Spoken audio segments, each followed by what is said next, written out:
Thank you everybody for joining us for this kind of chill tea time, coffee time conversation. In this panel we're going to talk about the hip-hop scene in Sweden and the hip-hop in general, because like we're all, most of us at least, I think, we're all dancers, but dancing isn't the only thing about hip-hop culture. So that's why tomorrow we're gonna have a rap workshop, and we're gonna have a graffiti workshop and a house dance workshop, and then also that's why we brought these people who are from different fields of hip-hop and have different backgrounds in different aspects of hip-hop to have a talk about stuff. My name is Ria, by the way. Hello. I'm gonna kind of moderate and host this thing. So the way this is gonna go, we have 3 sets of questions set for the panelists, and we're gonna go through them, and then we're gonna open up the conversation for you guys as well. There's some pens and papers on these tables, so if you want pen and paper, if there's still some left, take. And if not, like write on your phone if you come up with a question during the talk we're having, because at the end you will get a chance to ask anything. Unfortunately tonight, like, we have the auditions, we have all this stuff for this weekend, so the time is going to be pretty tight, but continue the conversation after the panel. But anyway, let's get started.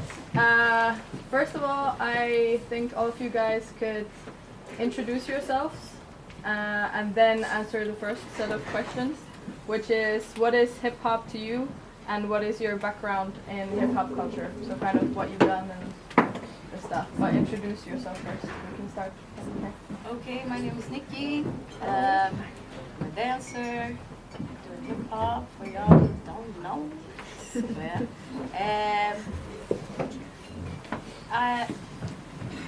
My background now? Yeah. Well, I fell in love with hip-hop culture when I was around like 9 years old. For me, it came through music first, and I just loved the way, I loved music already, but I loved the way hip-hop made me feel. And the way it made me move, because I was already a real nerd about dancing. It was the way for me to understand myself, know myself, but also connect with other people and the world, basically. Already when I was young, that was my way of like communicating. So when hip-hop hit me, it was just a life-changing kind of experience. I fell in love. We got married, still living together. We have lots of babies. No, I'm kidding. For me, it came through the music, and then how it made me feel and how it made me move was something completely different. I hadn't experienced that before with Michael Jackson and the other stuff that I also like.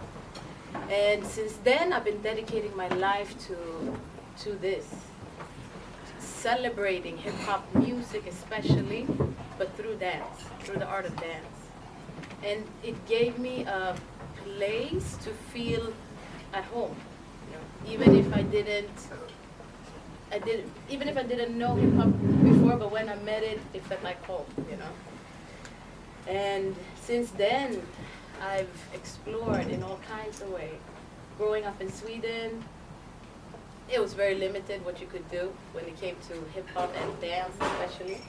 It was a lot of like either breaking or something in a classroom and on stage. It's not really what it is now. And me, I tried breaking. Ooh. But it wasn't really. Yes. And it wasn't really my thing. But the music, the culture, the energy was really something that moved me and made me feel at home. I tried everything that Sweden had to offer when it came to hip hop and dance. Like, I was there, but everything wasn't for me. no, I had to find my way, navigate through all of this, trial and error. I called it like, I don't know, I was young, and I went to classes or I saw people dance, and when I felt like it wasn't genuine, I was like, they're lying. It's not their truth that they're speaking, you know, it's not from their heart. And that was my way to navigate through things. And it brought me here eventually. But at some point, me and Toju, we're friends from when we were, I don't know, 14, something like this, hanging out in the same area. And at the moment, I wasn't thinking too much like, oh, what we're doing is hip-hop life, hip-hop culture. It was just life, you know. They had a breaking crew, breaking training all the time. I was there, you know. We were always hanging out, doing stuff in the streets. It was parties, making troubles. It was freestyle rapping. It was different stuff, you know. And now when I look back at it, I'm like, okay, we were living that already back then, but it wasn't really what we would call it, I think. Or, well, we would celebrate hip-hop, of course, but, okay, I'm getting long now, huh? Yeah, okay, so. And then what is hip-hop to you? Oh, Into the rich. yeah, hip-hop for me, ooh, it's difficult to say in like one word or one sentence that would cover it all, because hip-hop is a culture that for me is very complex and very big, and it includes a lot of things. But if I go for it and try, I feel like hip-hop is it's a culture, it's an expression, and it's a platform and a community that provides like tools for people to connect and express themselves. And it brings meaning. It's something that can bring meaning to something that maybe didn't have meaning before. And it's a, well, getting long again? No. Okay. And it's a lot about turning nothing into something. And you gotta have that type of, hip-hop has that type of creativity.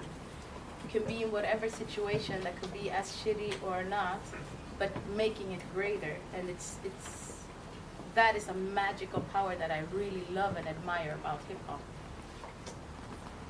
Cool, thank you. Yes, Sandy, let's move on. All right. My name is Björn, and people call me Dogbite. I'm from a really small city, actually even from a even smaller village outside my city. What is the city? My city is called Jönköping. I'm 26 years old, and I'm active in every aspect of hip-hop, from all the types of elements. And can you say like? Like I'm dancing breaking, I'm a rapper, I'm a DJ, I produce beats, and I'm a graffiti writer, and I organize events and jams and stuff like this. And my background in hip-hop is the same as Niki, from when I was like 9 years old probably, and I got a lot of CDs from my aunt, like Jurassic 5, Snoop Dogg, stuff like this, but also a lot of rock music, great music like Rage Against the Machine, Prodigy is not rock maybe, but Red Hot Chili Peppers, stuff like this. My brother went into that and started to play metal music, and I went into the hip hop. So these CDs were really important to me when I was a really young kid. And then, like later on, I started to skate, and I played Tony Hawk Pro Skater on the computer. And even when I was like 10 years old, I remember from now, when I think about it, I remember that I went into the music menu and I unchecked like all the rock songs and only had hip-hop songs when I was like 10 years old. So I didn't understand it then, but I really liked hip-hop music when I was a kid. And then I started to break. Maybe I was 11, just turned 11, like 2003. And I started to break because of the PlayStation game Tekken. There's a guy, there's this capoeira guy. I knew all this stuff, you know, not in real life, but in the combos with the buttons, so I could meet everyone. And he did like some breakdance moves, you know, like L kick and flare and 90 and stuff like this. So I wanted to start what he was doing. I had no idea what it was, but we knew it as breakdance. So I told my mother that I wanted to start breakdancing, and she found this course inside the city, and I started to go there, and I realized it wasn't really what I was expecting. Like, I didn't get to fight anyone, but it was kind of cool anyway. And I continued like breaking. I didn't really connect it with hip hop so much. I didn't understand why it was connected with hip hop. And I continued breaking for maybe 3 years, and I went to my first jam in 2006. And from there, I kind of connected my love for hip hop music and hip hop culture that I was so admired about as a kid or as a skateboarder, and with breaking. And when I made that connection from the jam, I like decided that, okay, this is what I want to do. I love every single part of this, you know, and all the feeling that I get from this. I want to do this. And when I got home, I started to write raps. I did when I was a kid also, but I started a bit more to write some rap, and I started to paint graffiti. And then like six years ago, maybe, I started to produce beats and DJ and collect records and stuff like this. So what is hip hop to you? Hip hop for me is, I'm gonna try to make it short. I have some lectures in my city for politicians or for our community, where I can talk for 3 hours about only the subject, what is hip hop. But I will really try to make it short. Like, for me, hip hop is a feeling that is kind of abstract, that you can find it in the different elements, but you can also do the elements without this feeling. But hip hop for me is something that you can find also outside the elements. Like, you can find it in certain type of clothes. You can find it some certain type of music that is not rap music or that is not made by DJs. It can be the breaks, for example. This energy that the breaks were giving the dancers in the beginning. That's really hip hop for me. And you can hear a drum break from a funk song that is definitely not hip hop. For me, like, it doesn't give me that feeling. You can hear a drum break in a funk song that definitely gives me the hip hop feeling. And so it's kind of this abstract feeling. I cannot really put it into words. Otherwise, or another side of it is the culture part. Like, hip hop for me is a culture, is a unity that I have never experienced in another culture. Like, you can go to the other side of the world and just say, I'm a dancer or I'm a rapper, and they say, okay, come here, you can stay here for a couple of weeks, you know. It's incredible, it's amazing. So those two things I would say to keep it short. Thank you. Yes, hello. My name is Toju. I also go by the name of Dirty Jens. I do music. My story. Well, it started out as a kid. I think my big sister started out when she was always listening, like, this is way back when Joe MT rap was new and all of this, you know. And then she always listened to hip hop and R&B and all of his tracks. So I was like, oh, what is this? He's like, oh, fuck you, don't know shit. I'm like, no, I want to listen. He's like, nah, you're never gonna learn how about hip hop and learn to rap. I'm like, yeah, I'm gonna show you. And then that was my way into hip hop. Like, she listened to it and she didn't want to share it with me. So I got like, oh, I'm gonna show you. I know more than you. So that's how I found it.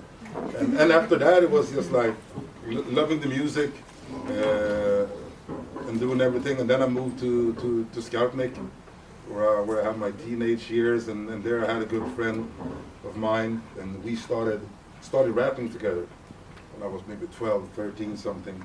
We started rapping, like, this was like when, even before mobile phones and all of this, so like my friend had a computer, and in the beginning we were sitting with like a computer mic, and we're like, yeah, recording on some shitty program, and one day I came out and was like, yo, I got this like Cubase shit, and I have a microphone, like, oh my God, and we like started to sit there and everything sounded shitty because we didn't know nothing about nothing. It was like, took a beat and I was like recording, like, then put our song out, like, people there.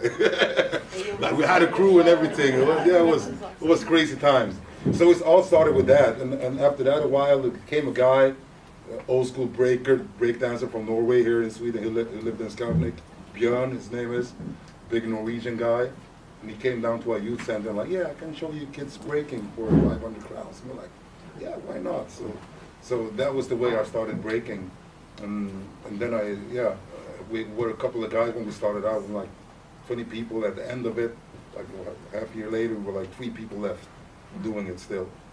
So from that, we just kept dancing. Met up with some other guys in Bagarmossen, like one station from where we lived, and then we started our crew, Feed the Floor. And yeah, I kept dancing for like many years, but as well I always did like freestyling. I love freestyle rap, so I always kept on freestyling and doing it, but I didn't do music, I always freestyle. And as well, I did DJing for many years. Like, I remember when she was DJing as well, like, we had DJ beefs. I went up to Niki like, Joe, you can't DJ here, my DJ's playing, you know? I'm like, went out, and she's like, what the fuck? I'm like, yeah, that's it. It was hip-hop, you know. Even I was younger than them, and they were DJing at all the parties, and me, I was learning how to DJ, and I was coming up, you know, and then I also got to spin at the parties, and I was like, whoa, okay. And then I started to get good, and then they got intimidated. Don't you think you're better than us? I'm like, I'll show you. But it's all love now, Yeah, but so that was my way, like, and then through that, just keep doing dancing, and when I stopped dancing, I felt like, what am I to do now? And it became more music, so I started to do more music. So now I've been doing music for many years. And I started a group there as well with a couple of friends called Quickstugan. And been rapping, and now like doing jams, doing different events.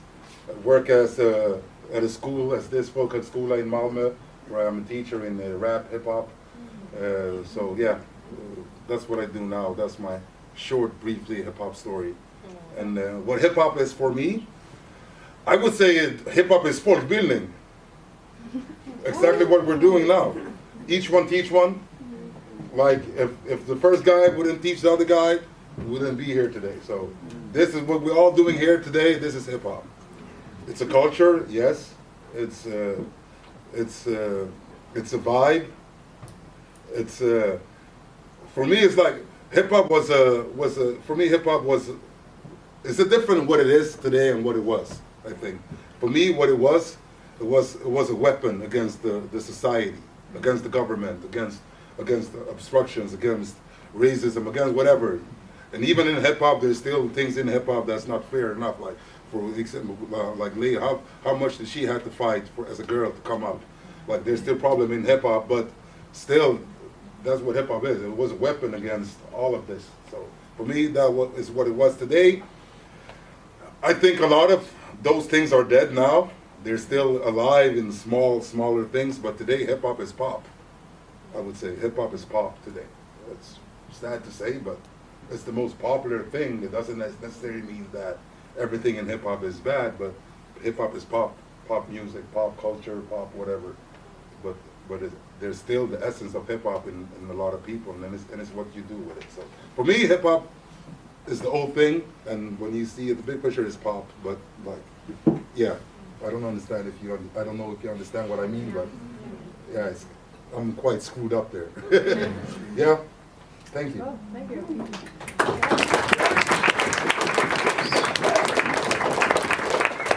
And a reminder that Dogbite and Dirty Ends tomorrow are gonna be hosting the workshops in rap and graffiti. And they're both free, so be there. For the graffiti workshop, we have a wall, and we have cans, and we have everything, and you can just come and learn and try out. Yeah. Okay, let's just move on to the next question, which is, what is the Swedish hip hop scene like? Is it different from other countries, and if so, how is it different? And we could start from Dogbite now. I think the Swedish hip hop scene is really scattered. Like even inside the elements, not only between the elements, they are really separated, but also like I think all over the world it's like this. Maybe not everywhere, but it's mostly common like this. But I think even within the elements, they are really scattered. Like people are hanging around with their clique or alone even, and their feedback is getting through internet. Like they post a song and then some likes, you know. And I think it's kind of scattered. But within the elements, if you're checking like the art, I think we have so much great art in Sweden. Swedish hip hop scene is super strong in that. Like we have great dancers, we have great rappers, we have great graffiti writers, we have great DJs, producers, really really good. And if y'all like want to listen to Swedish rap music, there's a lot in English, and a lot of them you probably already heard, but you didn't know that they were Swedish. Like Loop Troop, Super Psy, Prof Dylan. These three, they are really big around in Europe. There are a lot of others, like ADL, the guy who's hosting. He's hosting Just the Boo or no? He's hosting Street. He's hosting Street Star at least.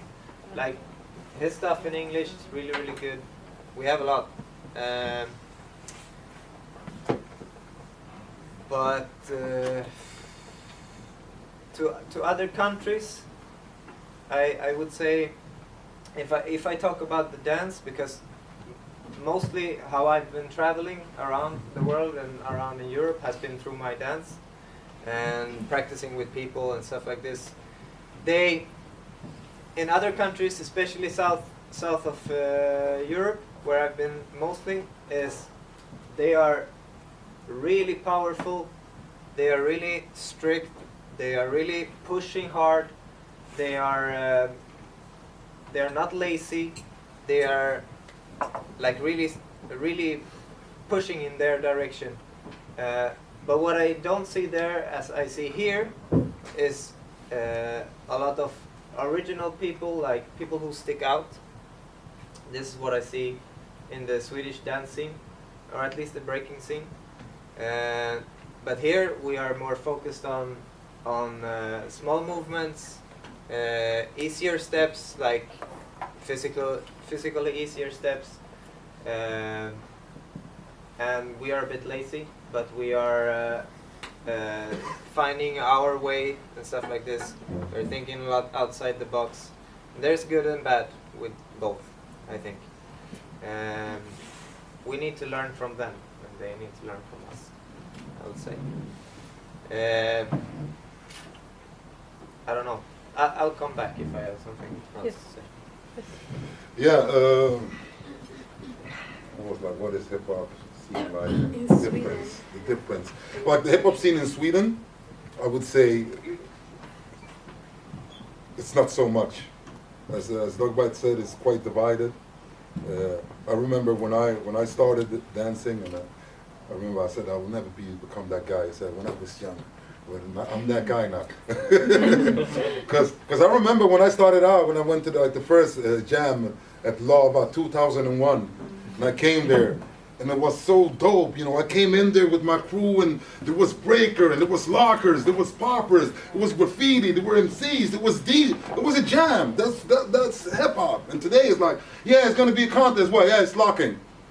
So it's 4 hours of locking, nothing else. Or yeah, it's going to be popping. It's 4 hours of popping, nothing else. Or it's breaking, 4 hours breaking. And then in the break, there's more breaking for the breakers. So we put on some music so all the dancers can dance. And for the audience, you just sit and watch the dancers doing what they like. So for me, I think the culture is quite there. Like, there's a lot of jams going on and a lot of people doing things. But cultural-wise, for the culture, I don't think there's much happening in Sweden in that sentence. But like, as I said, like there's a lot of jams and a lot of things going on, but like cultural wise, like hip hop culture, nothing is happening together. And abroad, like in Europe, I think a lot of European countries are more more like the 90s of hip hop vibe in the sentence that is not, it's not here, it's not where we are yet, you know, like we go back in Sweden 20 years. That's what a lot of European countries in hip hop mentality, I think, usually when I go abroad, I meet. So I think that there's more of that old school hip hop vibe in more European countries. Doesn't mean necessarily that the culture is better or greater, but I think that they haven't been, the culture hasn't been abused and used as much as in modern countries, as Sweden as example, or the States, or in that way. So I think for me that's the difference mostly, but it's hard to say. Like I don't know really, but yeah, I feel like abroad, mostly Europe, they're a bit back, and I like that vibe more because it's more about about the crew, about people going together and doing things. Still, you know, it's not just like, yeah, I'm doing this for me and my culture, and it's that type of dance. It's more like, yeah, we're gonna do a jam and we're gonna have graffiti artists. Even in Denmark, when I live in Malmö, I live in Denmark, it's more of that type of culture. Like they do a jam, then it's graffiti art, it's breaking, it's rap, it's all together. So I think that's the part that Sweden is missing compared to. Yeah, for example, the graph scene in Denmark and in Germany that is really close to Sweden, they are so much stronger in Denmark and Germany. But I feel, for example, for the graffiti, I feel it's also because of the strict laws on graffiti, especially in Stockholm. Like we were the latest city in all of Europe to take away the zero tolerance of graffiti. Like you couldn't even put up a legal wall in Stockholm until, I don't know, 2 years ago, something like this. It's insane, you know. So I think like this, but we have great artists, yeah, as I've said before. Well, I agree on a lot of what you guys said. And me, I travel a lot, and I like to analyze these things. And for me, I see how each country's culture, the culture of the country is, of course, integrated and influenced in the hip-hop scene. And it also will determine a lot how the scene will look. What will happen? What will people do? Will there be funds involved? Is it big? Is it small? What are you able to do? Is there laws about graffiti or not? You know, it's really an important thing. And I also feel like hip-hop is a lot about that. It's a lot about where you are, where you're from, your neighborhood, your people. You represent that, and it's something that, like, it's inevitable. And there's pros and cons with that, of course. And then if we take a country like Sweden, I mean, it's comfortable to live here. We live a comfortable life. People don't really have to worry for their life situation. No, the dance scene is comfortable. People are not stressing and not worried about that situation. When we reach a certain point, then it's like, okay, it's comfortable now. I don't have to struggle more. And same thing with crews that you were mentioning. Crew culture within the dance scene in Sweden is limited. It used to be a lot more before and a lot less now. Now people are more individuals, or they have a crew because it's people that they like how they dance. It's not necessarily their friends or like you're from the same neighborhood or you grew up and have history together. No, it's like, oh, I like your dance. Let's do something. And it lasts for a couple of months, a year maybe, but it doesn't become like a crew that you represent and actually stay with for more than 5 years. It's, I don't know how many crews we have. That is very rare. And that also reflects the living situation in Sweden. I say it's comfortable. Financially, people are okay. And the culture focuses on you are an individual and you should live by yourself, not live with your family too long. If you're 30 and you still live with your parents, it's like weird. But in many countries, it's not weird because it's a necessity to survive. Like you don't have a choice to like, no, I'm gonna have my own apartment that I bought, blah, blah, blah, and my sister too, and my brother too, and my mom and mine.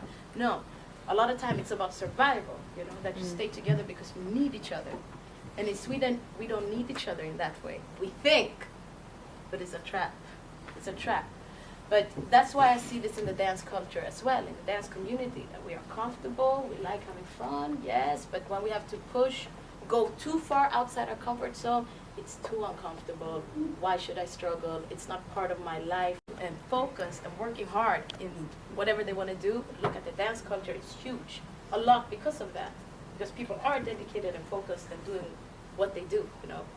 And having your sensei, having your master, studying the craft, going to the roots, understanding it fully, you know, it's, for me that goes hand in hand with like Japanese culture. So you see that in the dance culture. And then when it comes to hip hop, Sweden, you know, it's a white country, or it was a white country. Now it's more and more mixed every day. But Sweden and other European countries dealing with black culture is limited. The way it's being dealt with is very limited, and there's a lot of ignorance going on there, and always has. And the system is kind of based on that. So when it comes to hip hop, to adapt a black culture into a white country, a lot of things will get washed away because we don't understand it, because we don't know how to deal with it, because we don't live in that way, because we don't know how to value it, can't relate to it. So it will be things that applies to Swedish lifestyle, Swedish way of living, to make it real for Sweden, for Swedish people, because that is super important. We can't act like we live in the Bronx, you know. It has to be real for us. But with that, we shouldn't be ignorant. So what I'm hoping and what I want is for hip hop to gain or to give, come with consciousness, give countries like Sweden consciousness when it comes to black culture, for example. I feel Japan, for example, is much more aware of that, much more aware of what black culture is and isn't. But in Sweden, it's just this big country, Africa, down there, you know? It's a bit like that. So you see that also reflected in the dancing. It's also part of it, all of this. Yeah. Am I getting long again? I was thinking about the thing you said before about like how we are a product of our environment, that if we are in Sweden, we have a comfortable lifestyle, we become comfortable dancers. Remember to think about that you don't have to be, you know, you can push through that, you don't have to become that, you know. Like for me, for example, I'm from a super steady background, you know, like no problems in my youth, nothing. I come from like a super nice family in a nice neighborhood, and I could be the laziest person on earth, you know, but I have to push through, or if I want to. So just a quick reminder to remember that, like, take inspiration from other countries. Don't feel like, they are doing that and I can't because I'm from here, so I'll just give up. All right? And I'm going to build on that. Another thing that also comes with comfortability, that I think maybe is more what you're talking about, is also that you have the ability and the chance to go to like a folk high school and like dance and have fun, and it's for free, you know. And the comfortability with that I wanted to get to is that you have time and maybe needs to focus on what you like and get really nerdy about stuff. You have a lot of people in Sweden who are really nerdy about different things because they have the time, they have the energy, they have the focus, and they live a comfortable life so they can focus on stuff. Doesn't necessarily have to stop there. So you have, like with music, for example, there's a lot of like Swedish producers and mixing music, working in LA and doing this and that. Like Sweden is a small country, but it produces a lot of music, a lot that we never even hear here, you know, that we're never even a part of. Yeah, we're the second biggest music export in the world. Sweden. Wow! Yeah. I thought it was a lot, but this is not a big country, you know. And this is also what comfortability can do. For myself, it made me travel a lot. Like, I was like, okay, I can't be here. If I'm here, I'll stop, you know. It doesn't work. I have to go somewhere else.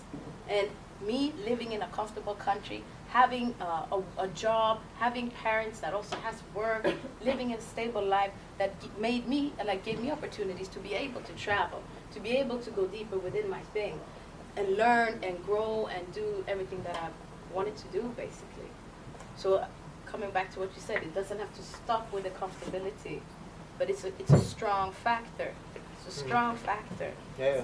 And if you don't live with struggles in your life, like some people do, okay, it's nice and safe to be comfortable. But I don't think that's what hip hop is about. It's not about that. it was a struggle. Like hip hop came out of a struggle and would not exist if we only had comfortability. So for us to just stay in that, I think no. Like, sorry. Yeah. Like, just quickie. Like, if you feel comfortable, make uncomfortable choices. Like, practice in the room that is not as comfortable for you, that is not sliding as good. Like, do that sometimes, you know, and practice without knee pads. Go and run with shitty music instead of good music. Like, there are these small, simple things that you can do. Just don't get comfortable. Just continue. Yeah, I would like to just to add, like, I really get what you were talking about, and I used to speak about this a lot of time. I have a saying with my friends, like jantelagen. Everybody knows jantelagen in Sweden. Like, everybody is supposed to what do you say? Participate. Participate. Exactly. That's the word I'm looking for. In everything, and that's like the mentality of Sweden. So, oh, let's do this. Yeah, but no, but everybody has to be here, and everybody should have fun. Like, and that mentality is a mentality of a place where when you can afford to have that mentality, where you can afford to let everybody, like, doesn't matter if you're bad or not, because you can still go to school and get an education and go have a job. When other countries, like, well, it's dance or football, and that's it. That's my way out of here. Like, so there's no choice. There's no, oh, let everybody join. It's like, no, fuck you. It's my space.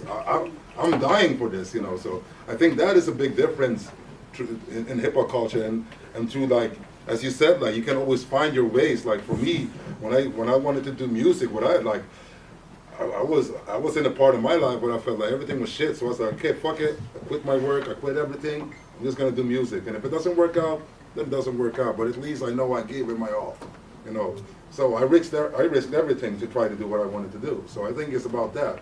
Like, it doesn't matter if you're in Sweden or if you're in Portugal or whatever, whichever country you go to. Like, if you meet people that are successful, they will tell you that, well, I gave it my all. Like, I gave it more than 100%. Like every day, I risked everything to be here. You know. So if you're not ready to risk everything to become what you want to become, you're not going to become that. So I think that's the most different, that in Sweden we're so comfortable that we don't take those risks, like in other countries, or even not Sweden, like more like popular countries in Europe, like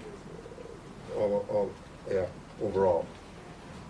You guys have anything to add? We can talk about this all Yeah, night, because, this is- hey, I don't mind, to be honest, but Does anybody have any questions at this point?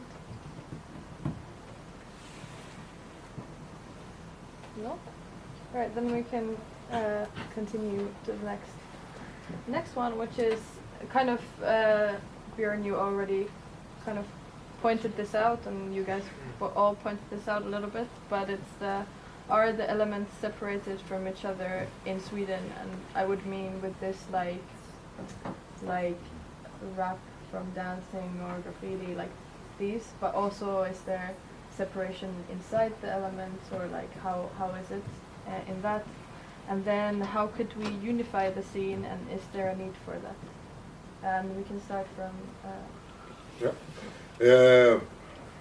Jam. That's the essential of hip hop. So, and I think that's what like, that's the thing that we're missing out the most of today, is jams. And I'm meaning jams, not competitions, like jams. Like you just rent the space and get a crazy sound system and get 10 MCs and get like 1,000 dancers and get graffiti artists and just put them all there, and it's like, yo, jam.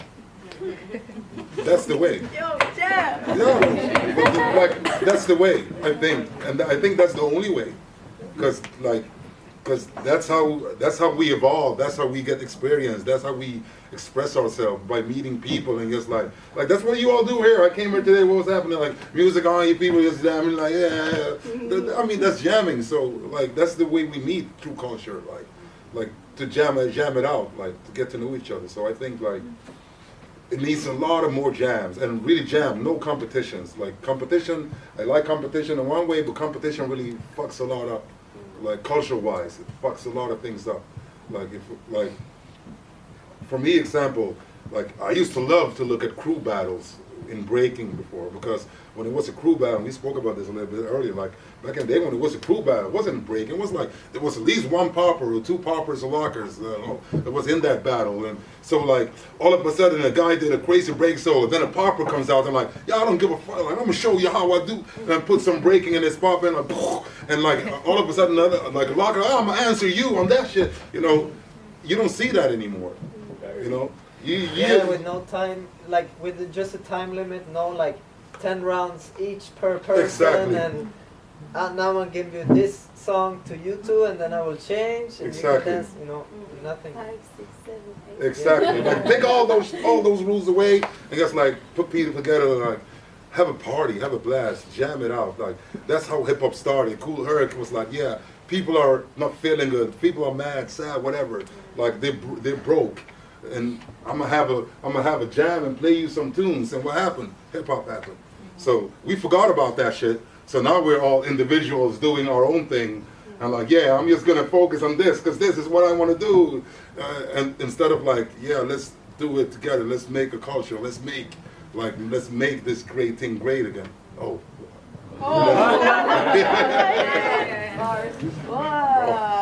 It's the rap brain just making shit up.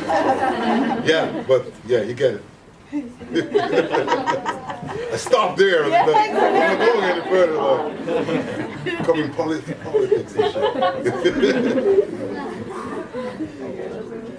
Well, also, if I look at Sweden, for example, there was a lot of jams before.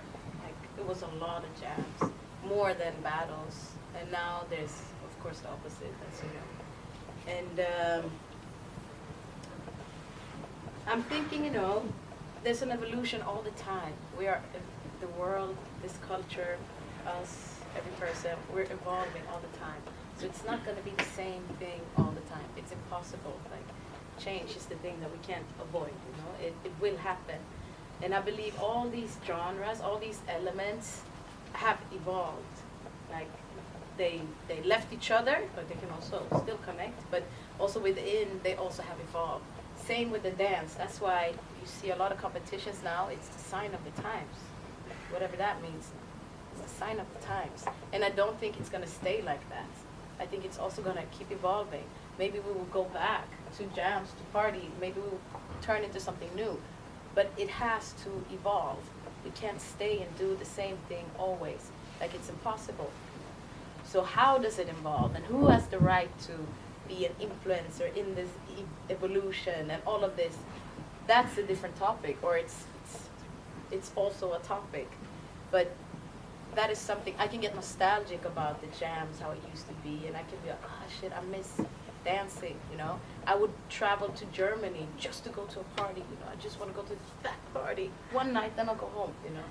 Just to dance, just to feel that vibe. But is there a need for the elements to come together? If I believe that, yeah, absolutely. Absolutely. And there's a need for them to also keep developing on their own, like their own things. If you listen to hip-hop music, what it sounded like 10 years ago or 20 years ago, now you have like so many more like genres of hip-hop, just hip-hop music. And same when it comes to graffiti, that street art, and then all of these expressions just within that.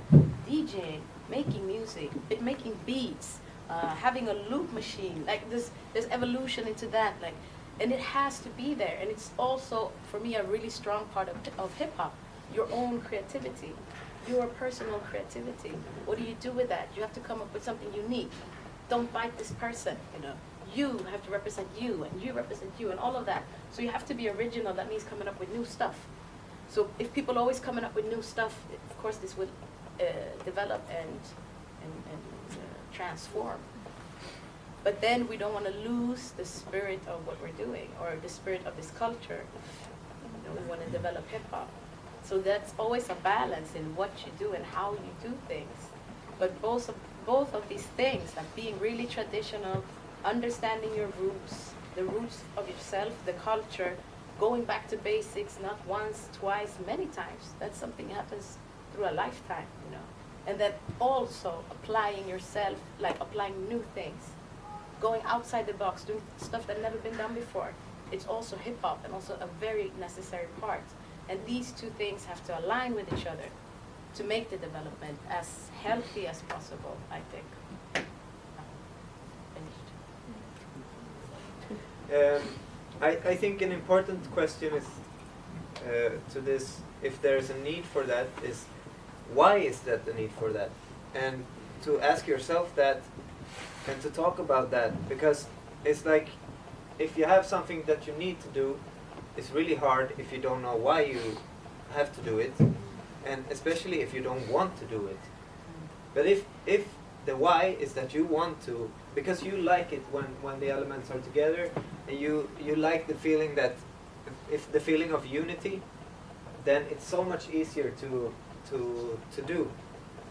Like if you have the feeling of why, I think it will happen a lot more. Because now I feel like we are talking, not now, but in this era we are talking about, yeah, but it has to be like it was back in the day, but we are not talking about it so much about why it has to be like this. Because it's a part of the culture, yes, but why is that a part of the culture? It's really important, I think. But otherwise, I agree with both of you. I think that's really nice what you're saying. Because that's the thing, like why. And for me, why is quite easy to see. Like for me, why? Because when you get people together in those type of environments, you usually get the best out of people. For me, it's like being to a jam where it's only breaking, and that vibe in a room, it's a type of vibe. It sets the type of scene. It's a type of, you get a certain type of vibe at that type of jam or those type of contest. If you have only popping or only house, you're gonna have a type of vibe at that place. But when you put that shit together, you're gonna have a bit of everything, you know. It's like, it's gonna be a multi-culti cake, you know. It's gonna be, so for me, that is a really good reason, because people are as best, and like, as I work at school as well, we always talk about like, it's about the group. We need to have a good group with certain type of people in this group to make the whole class great. You know, it's not about that person being the best person. You can be the best person, but if you are an asshole, you're not good for the group, then you don't have anything to add to the group. So I think like the why for me is very much that when you have that diversity, when you have a black person, when you have a white person, like Asian person, a South American person, when you have all the diversity in a group, you're gonna get the most honest group that you can have, because you have an opinion and a side of everything. You know, if we're only like a group with 10 black men, it's gonna be quite angled of our opinion and where we come from. You know, if we have a room with only 10 black women, it's gonna be angled. 10 white girls, you know. So, but if we share that room together, as here, it's going to be many different opinions, and it's going to change my mind probably, and it's going to change your mind or your views. Yes, understanding. Exactly. So I think that's the basic of why I think why. There's no law, but that's my opinion. So I really like what you say. That's why I got like, yeah. Let's make hip hop great again. Yeah. Is that a news thing? Biting it from Trump. He bites a lot, so it's okay.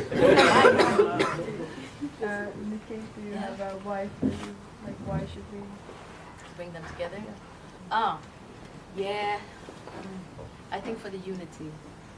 I think there's so much, like we can get, I think the dancers need their time, their own space.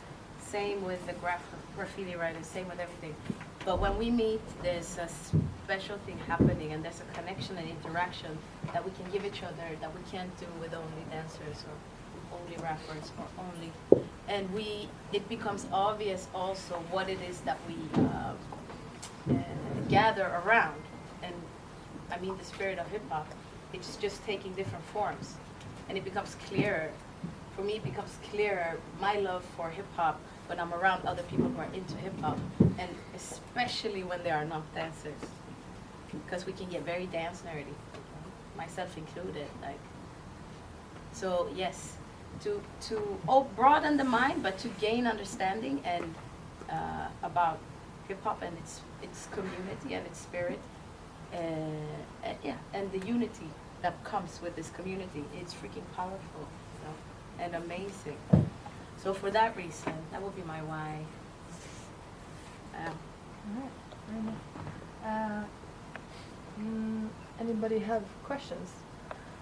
They don't have to necessarily be about what's been talked now. It can be about anything that you'd want to ask these people. Would you guys consider beatboxing to be an element within hip hop? Beatboxing? Yes. As I put it. Me, yes. Yeah. But you can do that without being into hip hop as well. Yeah. But for me, it's something that comes from hip hop. Exactly. I like your question, and I felt like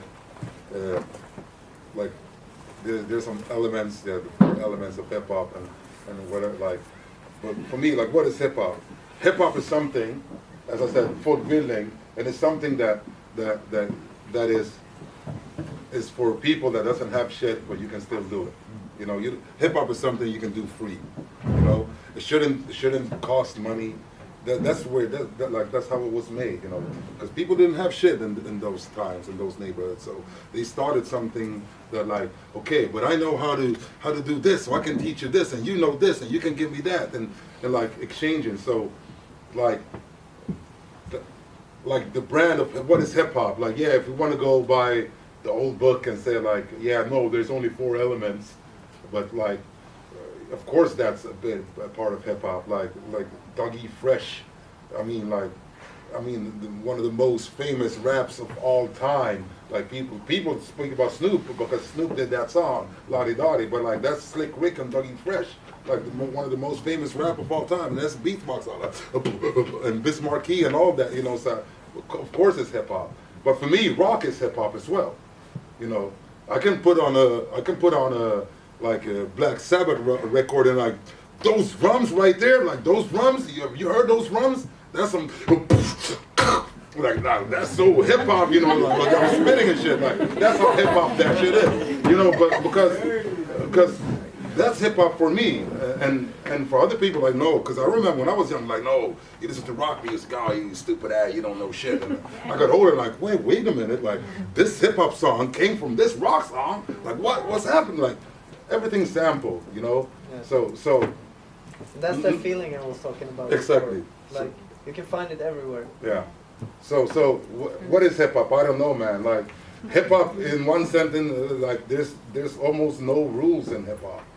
In one way, like there's nothing to say. Like, I can do a really shitty rhyme, and it's hip hop. It doesn't mean it's not hip hop, you know. But I'm free to do whatever in breaking. Like, there's some ground moves in breaking, but if I want to roll on this table, yeah, you can say that's an ugly ass move, but you cannot tell me that it's not breaking. You know what I mean? Because it's my view on or my expression through that dance, you know. So I mean that line is like, yeah, what is hip hop? It's very hard to, like, I don't know if there's really a definition, but like things evolve through things, and probably everything we're doing and talking about has been done before, so we're just reinventing things that they did 200, 300 years ago already. So we're not that, like, amazing that we think we are. Like, we're just... Let's speak about yourself.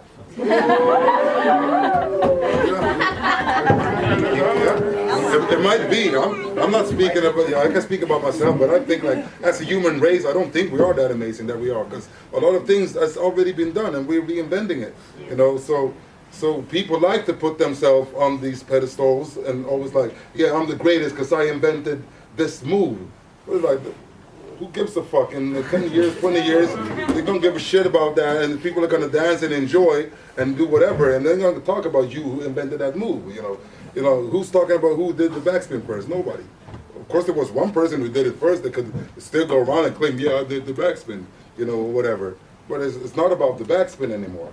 You know, it's about the whole dance, it's about the culture, you know, it's about the airplay. It's about air flare. Now it's all about air flare, that's true though. Yeah, but I think you understand what I mean. And with me, like I agree and also find it a bit problematic somehow. Like I also see hip hop as a very wide culture, and it's a lot of space for a lot of different types of expression happening within that. But I also see a lot of people abusing hip hop in that way. Like, no, but I can do what I want. So, and then not at all knowing the culture or being connected with the spirit of hip hop, not being a part of the community. That's they're just doing what they want and just this for me. No, like no. And in Europe, you see, also in the States, but you see a lot of people like benefiting, making money off the culture, but they've never really been part of it. So there's a problematic side to this freedom as well. Like it depends on who takes it and what they do with it. It could be really a huge problem or something super creative. And it will be different. It depends on the situation and who this person is and what type of experience this person has. If they're connected to the spirit of hip hop and know the culture, you have a lot more freedom to move within it because you understand it. You understand the boundaries or the limits, which is really also like interesting thing to talk about, boundaries and limits. Where are they? Do they exist? But if you're not part of the culture, just this is something I like. You know, I put my hip hop hat on, and that's my contribution. You know, no, it's not. I think it can be if you're doing it genuine and you're like honest by of it, like that you don't really know what you're doing, but you still want to do it because it's fun or whatever. Like if we wouldn't have people like this in my city, I would never start to dance, for example, because these people that I took classes of, they didn't know shit, but they were teachers, and without these people, I think we wouldn't have a big scene. It's like a real balance with this, but I think they were really clear that they just like to do, I don't know, handstands and stuff like this. Yeah, no, but it's true. It's very hard. Yeah, it's hard. I think all the subcultures are dealing with this dilemma that they want to be the most free subculture, you know? They want to be the freest of all arts. Like, we say that in hip-hop we can do everything, but we can't. We have to have boundaries, otherwise we don't need a name for it. You know, if I paint the Mona Lisa, it's not hip-hop. I need to, there is some core in every art that has to be there for it to be called in certain ways. Like there's a reason why stuff that is not hip-hop or is not created within hip-hop are still considered to be hip-hop. Like I don't remember the sorry. Sarah doesn't like when I do the class. Yeah, sorry. I don't remember the guy's name, but it's really common in graffiti characters. It's an old cartoon, like the guy with the hat, the guy with the wizard hat. Yeah, the Van Boudé.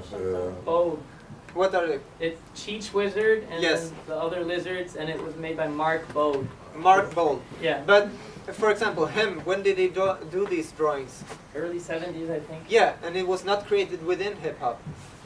That is something that I think the graffiti writers felt like this is really hip hop. What this drawer, like what this painter is doing, and it had this core, and they put it inside hip hop, you know. So I feel that we need, in some way, to put some boundaries, and I think this is the problem within all subcultures, that they want to be so free. They say that you can do whatever you want, but we have to put boundaries also. And if we put boundaries and don't let it evolve, it will stop there. It will never evolve. Well, I have a question for all, like everyone, like, what is hip? Is hip hop something you do or something you are? Because that's like the basic question of everything. Because if it's something you are, then everything I do is hip hop. You know, if I start to plant flowers, it's hip hop. You know, but if hip hop is something I do, like, then there are only certain things that I do that is hip hop. just gonna leave it with that. I'm gonna leave it with that. Thank you. No bad. No, I mean, I said like it's a question because I really like I don't have the answer. Like I wonder many times myself. Like. No, but I meant, yeah, actually, thank you. Oh, okay. Oh, okay. I think we could wrap it up in the sense that if nobody has any more questions, does somebody have a question? There's questions. Okay. Yeah, I have one question. I'm probably gonna phrase it pretty badly, but it's right. So I was thinking about like graffiti art being more often nowadays also coming to like art museums and like, you know, like more, let's say, mainstream viewing, and like thinking like, you know, is it like losing the element of hip hop through that, or is it giving something like appreciation through that? It's now like actual art form, like accepted by, you know, the people who are saying like it's actually art, and now we like finally kind of like won something through that, or have we actually kind of like lost something through accepting the fact that, hey, let's put this in the art studios, and like what's this, has it become like you said, pop, you know, instead of hip hop when it goes to the art studio, or is it still like? I think it's the exactly what Toju said in the beginning, like it's the pop side of rap music, and it's the Olympic side of breaking, and it's the art galleries of graffiti. But I feel that these things, if you just look in the right place, these things like how can you say, like breaking or hip hop or graffiti for the culture, like a street scene, they exist, but they are not in the spotlight. You know, you just have to look there. I think they will continue to grow. It's like we are growing here, and then it takes off a branch that may stop the tree from growing, but if we want to, we can still grow in another direction. You know, like the art gallery may be a branch to go away from. I think it's both. Like it's bad and good. Like look Banksy, for example, like super famous artist who puts painting on concrete, and he doesn't want his pieces to be in art galleries. So what do? Yeah, they found this shit and they go and saw it down and they put it in an art gallery. So for me that is super wrong. But I also think that at the other side, that if you are a graffiti artist or like a street artist and you want to put your things in an art gallery, yeah, I think you should have the opportunity to do that, because I think that hip hop culture should be accepted as other cultures are. Like it should be able to be in an opera if you want it to be in an opera, you know. Like it should be treated as equal as other cultures, you know. So, and like jazz music, for example, like if you look what jazz music was when it came, it was a dirty music where only black people played in dark, smoky rooms with whiskey and shit, you know. And today it's fine culture, you know. Yes. Today you're like, oh, I'm listening to you, and people are all dressed up, you know. It's fine culture today. But there's still those people who are listening and doing that old jazz thing that it was like 50, 60 years ago. So I mean so I think like it's never gonna die, and I think it's good and it's bad. It's bad when people, as you said, like when other people start to make an earning of a culture that they're not a part of. Like if I go and like take a video of you and start to sell it, and I'm not even a part of the dance of the video, like I don't have a part of the culture. That's just me making a profit of someone doing something, you know.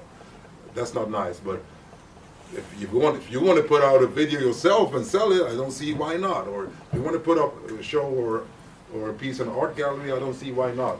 I mean, it's free for the individual, I think. I think if we are going in that direction, like the art galleries, the art will stagnate. It's called like this. It will stop there eventually. It's kind of like jazz, I feel. Like it came into this academy world where you studied jazz and you had to find the perfect way to play jazz music, and now it's really dressed up and you play jazz, but it's not free anymore. But there is the free side also. But for example, hip hop music, is still pissing people off. And this is why it's still growing. Punk music doesn't offend anyone. You know, it's dead. Punk is dead now. You can play as fast as you want, you can scream as fast as you want, but you have already put it there in the extreme way, so no one cares, you know? No one cares if you have the mohawk anymore. But in hip-hop, we're saying stuff that people don't like. And that's why it's still evolving. And we are being provocative still. Towards whatever it can be, towards the government, or I feel that it's still like this. In the dance community, we have this same type of discussion. What happens with all the hip-hop dancers or breakers that go into the theater world? You know, what happens there? What happens when you change room? Just from like dancing out here or wherever and then going into this stage, what happens? And it is a big change happening. In the dancer, like this is from my perspective, the dancer itself is also placing a value on being on the stage. I've made it, or I mean something, or now I can tell my parents I'm dancing on this stage, and they will be like, oh, now you're doing a real thing. Now you're a real dancer because you're on that stage, you know. Before we were in the street, I wasn't know what you were doing, but now, you know. And a lot of dancers feel that way too. Now I'm on this stage, okay. Now I have to step it up and I have to do it in the way this stage demands, you know. Instead of going and doing exactly what you're doing in the street or in the club or in the jam session or whatever, instead of applying that on stage, we also transform. And I think it also has to do with the value that we place on this specific room.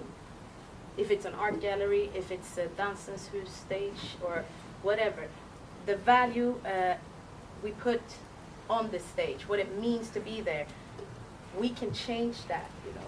We can decide what we think and what we consider as a place of value. And I think for the hip-hop dance, if I speak for that, I think it's not the most valuable place to be, a dancers stage or any contemporary art stage, in my opinion. For someone, it might be the Just the Boo stage. For someone, it might be that basement in the Philippines where they were jamming. For someone, it might be something else. You know? But this cannot evolve or happen without the life, and the life, for me, of the scene, of the culture, is not on these stages. It's an expression, it's a reflection, it's a form that it can take. But if it only goes in that direction, I'm sure it will die, you know, or transform into something else.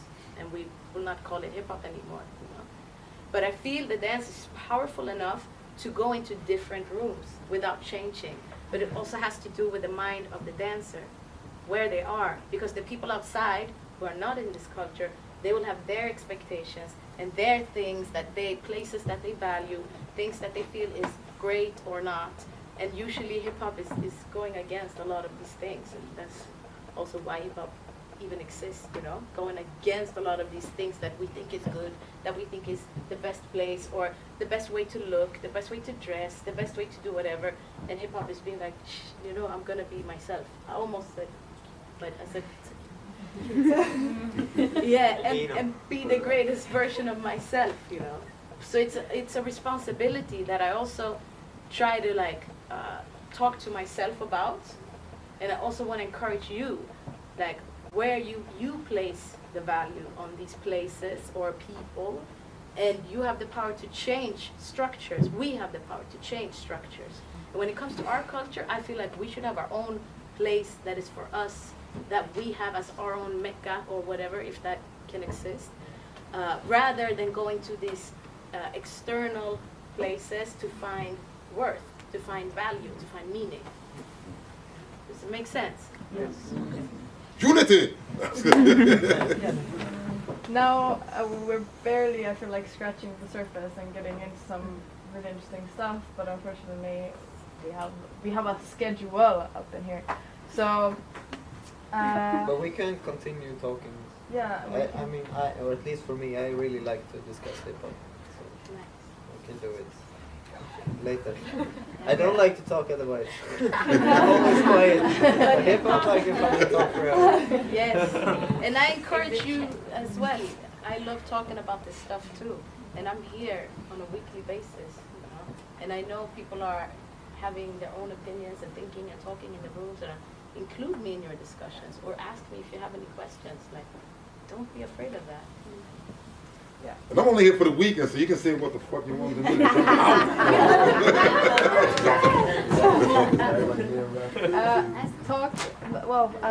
Is it? But you said something, and I had a question. So there's experimental in hip hop, or hip hop in experimental, or five style. And then you said, I had that question, what do you think about one versus the other? And then you said, yeah, hip hop, but there's boundary to hip hop. But I feel sometimes like we all know what is hip hop, we all know what are the boundaries, but no one has the same boundaries. So I was curious about like, what is your boundaries? I feel like for, I don't know how many years I've been into hip hop, but since 2000 almost, like trying to understand what it is what you say, you know, the more you try to understand, the more you just understand that you don't understand. Like you just know all this stuff, but it's like, I want to know more and more and more all the time. So, and it can be really, for me, I can be super strict one day, and another day I can be really open-minded. So I think I cannot answer your question, unfortunately. But I don't know about you. Wow. You said hip hop and experimental, and then you said experimental in five styles. Yeah, well, yeah, kind of experimental or like all styles in hip hop. All styles. Yeah. Like let's say, but all styles battle. Like Yeah. sometimes I feel like we kind of mix everything. Yeah, for sure. It's an interesting question, you know. When I think of the dance, I think there's a lot of experimenting that is going on and that is necessary for the culture, you know, for the individual, for the dance, for the culture.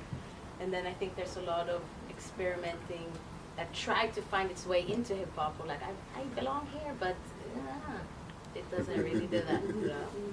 And me, I come back to the spirit of hip hop, the energy of hip hop, the feeling of hip hop. For me, that's how I met hip hop, and that is what hit me about hip hop. Took me like, wow. So that's what I navigate from, rather than these points about what hip hop is. It's a spirit and it's a feeling, and that is something that to me feels very clear. But to put it in words, it's difficult. For me, I find it difficult to really put this in good words. And also, but when it happens, it can be very clear. Something else I wanted to say. Yeah, depending on the situation also. The situation can also change, for me, the boundaries of what is what. Depending on what it is that you're trying to focus on, or what is happening with it. But the spirit and the feeling doesn't change. I would say basically that there is no boundaries in one way. Of course, there's boundaries, like, but in one way, there's no boundaries. Like if I like ballet, for example, and I do breaking as I did, or even locking or whatever, I could take a ballet move and incorporate that in my breaking, you know, and make it hip hop and make it breaking, or make it locking, or make it popping. So it all depends on how you make that connection, you know. If I go and just do straight out ballet, no, it's not hip hop, you know. But I can take a move from it and put my vibe on it and make it hip hop, and make it my flavor. So I mean, there's no boundaries, I think, in one way, but there's also boundaries, as you say, like there's a certain vibe that tells you, like, or feeling, or like, yeah, the funk, you know, just the funk. If there ain't no funk, it ain't hip hop, you know, like basically, like. So if as long as you have that funk, it's hip hop for me. There's no boundaries. But if you leave that funk out, it doesn't matter if you have all the steps right. Like everyone can do a head spin. Everyone can learn a head spin. Doesn't mean everyone know how to be a breaker. But yeah, you understand the saying. Yeah. So like that's how I see it. Thank you. All right, I have a idea/suggestion, because tomorrow, before you're not here because you're in the auditions, but if people want to gather who are not in one style audition and have conversation, we can have a space and like write about it, and people can find it, because we have a room very set up for you guys, and we have musicians up in there waiting for you guys. So right now everybody moved to Studio One. And thank you everyone for coming, and thank you for